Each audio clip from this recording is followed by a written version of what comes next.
ওনার কথা হলো এই সহিহ হাদিস না মানার কারণে মাযহাবী ভিন্নতা প্রতিষ্ঠিত হয়েছে। এই যে এখানে উনি শুরুতে লিখছেন, অথচ দেখা যায় অনেক মাসলা ও বিষয়ের ক্ষেত্রে মাযহাবী ভিন্নতা প্রতিষ্ঠিত হয়েছে দুর্বল অথবা জাল হাদিসের উপর ভিত্তি করে। এক্ষেত্রে সহিহ হাদিস মেনে নিলে ভিন্নতা দূর হয়ে যায়। মনে হয় মাযহাব সৃষ্টি হয়েছে এটা হাদিস না মানার কারণে, সহিহ হাদিস না মানার কারণে মাযহাবী ভিন্নতা সৃষ্টি হয়েছে। এখন আমি দেখাই দুই একটা উদাহরণ, যে তাদের মধ্যে তোমরা তো ভাই সহিহ হাদিস মানো, কোনো মাযহাব তো মানো না, মাযহাবের বিরুদ্ধে সকাল থেকে রাত শুরু হয় মাযহাবের বিরুদ্ধে বলা, তোমরা তো কোনো মাযহাব মানো না, সবাই সহিহ হাদিস মানো, তো তোমাদের মধ্যে তো মতবাদ পার্থক্য হওয়ার কথা না, স্বাভাবিক তো কথা। এখন দেখেন মজার উদাহরণ, দেখেন শুরু করি দুই একটা দেখাই। তাওহীদ পাবলিকেশনস, এইখান থেকে ওদের যত বইপত্র বের হয়, তাওহীদ পাবলিকেশনস, তাই না, বইয়ের লিস্ট, এটার যত বই বের হয়েছে বইয়ের লিস্ট একদম 14 নম্বর পৃষ্ঠায় অনেক বই লেখছে।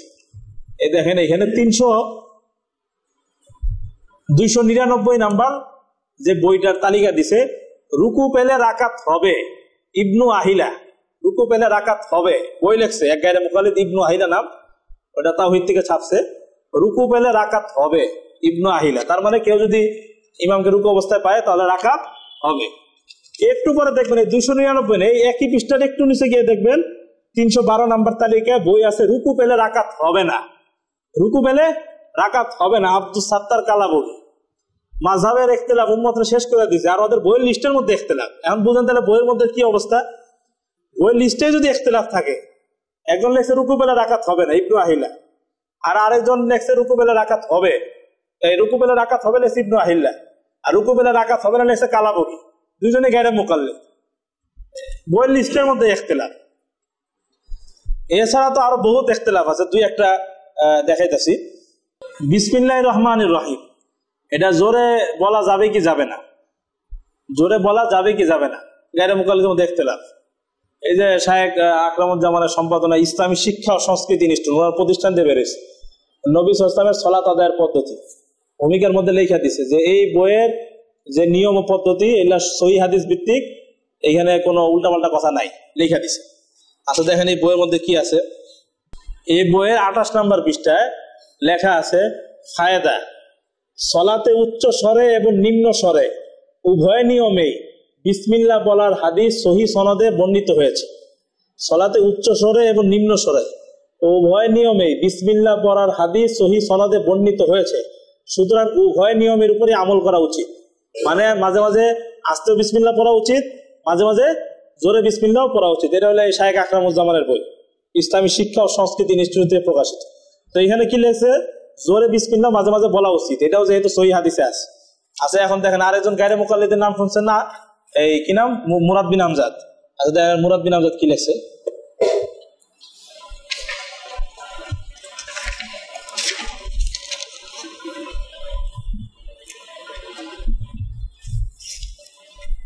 এই যে মুরাদ বিন আমজাদের এই বই, প্রচলিত ভুল বনাম রাসূলুল্লাহ সাল্লাল্লাহু আলাইহি ওয়াসাল্লাম সালাত আদায়ের পদ্ধতি।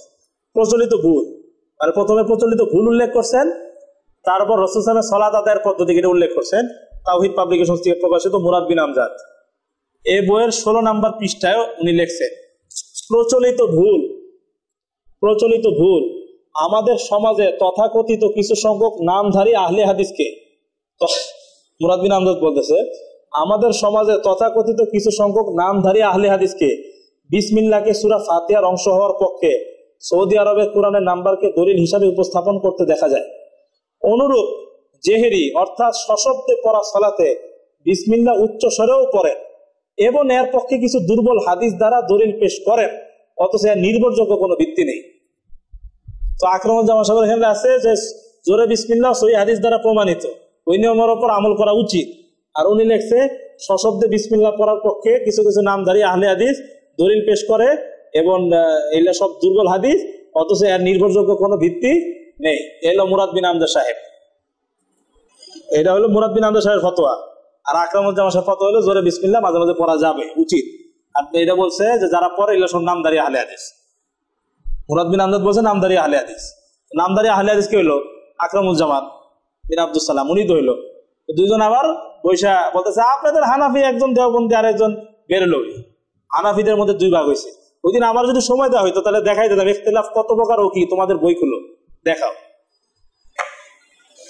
তারপরে দেখেন আরেকটা ইখতিলাফ দেখাই। এখানে তো মুরাদ বিন আমজাদের ফতোয়ায় আকরামুজ্জামান বেদাতি হয়ে গেছে অলরেডি। দেখেন মুরাদ বিন আমজাদের বই দেখছেন না, সহিহ আকীদার মানদণ্ডে তাবলীগে নিসাব। মুরাদ বিন আমজাদ এই বইয়ের 241 নম্বর পৃষ্ঠায় উনি শিরোনামই দিছে, শিরোনাম তাসবিহ দ্বারা জিকির করা বেদাত। তাসবিহ দ্বারা জিকির করা বেদাত। মুরাদ বিন আমজাদ সব ফতোয়াই দিছে তাসবিহ দ্বারা জিকির করা বেদাত, একদম বড় শিরোনাম করে দিছে মুরাদ বিন আমজাদ সহিহ আকীদার মানদণ্ডে তাবলীগে নিসাবের মধ্যে তাসবিহ দ্বারা জিকির করা বেদাত। তাসবিহে জিকির করেন এটা উনি বেদাত করছে মুরাদ বিন আমজাদ সাহেব। আজ এখন দিয়ে আকরামুজ্জামান সাহেবের বইয়ে কি আছে,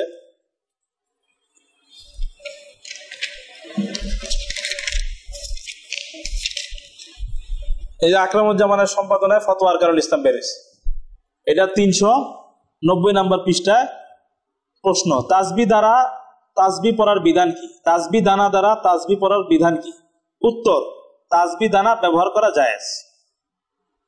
তাসবিহ দানা ব্যবহার করা জায়েজ। আর ওইখানে বলছে তাসবিহ দানা জিকির করা বেদাত, আর এখানে বলছে তাসবিহ দানা ব্যবহার করা জায়েজ। তাহলে মানে কি আকরামুজ্জামান বেদাতি মুরাদ বিন আমজাদের ফতোয়া? আকরামুজ্জামান যতবার তাসবিহ হাতে নেয় মুরাদ বিন আমজাদের ফতোয়া হিসেবে উনি কি বেদাত করতে থাকে। তো বেদাত বলতে বলতে মনে করছে খালি দেওবন্দি বের নবীরা বেদাতি হয়েছে, এখন নিজেরাই বেদাতি হওয়া শুরু হয়েছে। অনেক উদাহরণ আমার কাছে আছে, একজনের ফতোয়া বেদাতি হয়ে যায়। যেমন আসাদুল্লাহ গালেব, ওই যে একটু আগে দেখাইলাম, রুকু পেলে রাকাত হবে কি হবে না। আসাদুল্লাহ গালেব সালাতুর রাসূলের মধ্যে লিখছে রুকু পেলে রাকাত হবে না। উনি বিশাল এটা নিয়ে 4 পৃষ্ঠা রবি লিখছে, কেন হবে না, সূরা ফাতিহা ফরজ, এটা না পড়লে নামাজ হবে না, সুতরাং রুকু পেলে রাকাত হবে না, কেন সূরা ফাতিহা পড়া হয় নাই, বিশাল আলোচনা করছে। আকরামুজ্জামানের কালেমার মর্ম কথা খুলেন, সেখানে বেদাতের তালিকা আছে। নামাজের মধ্যে আল বিদআউ ফিস সালাওয়াত, নামাজের মধ্যে কিছু বেদাত তালিকা আছে। সেখানে আকরামুজ্জামানের একটা বেদাত এটাও লেখছেন, রুকু পাওয়া সত্ত্বেও রাকাত গণ্য না করা। যারা রুকু পেলেও রাকাত গণ্য না করে, এটা একটা বেদাত। তার মানে কি আসাদুল্লাহ গালেব বেদাতি, আর উনি রুকু পেলে রাকাত গণ্য করে না, আসাদুল্লাহ গালেব বেদাতি হয়ে গেছে।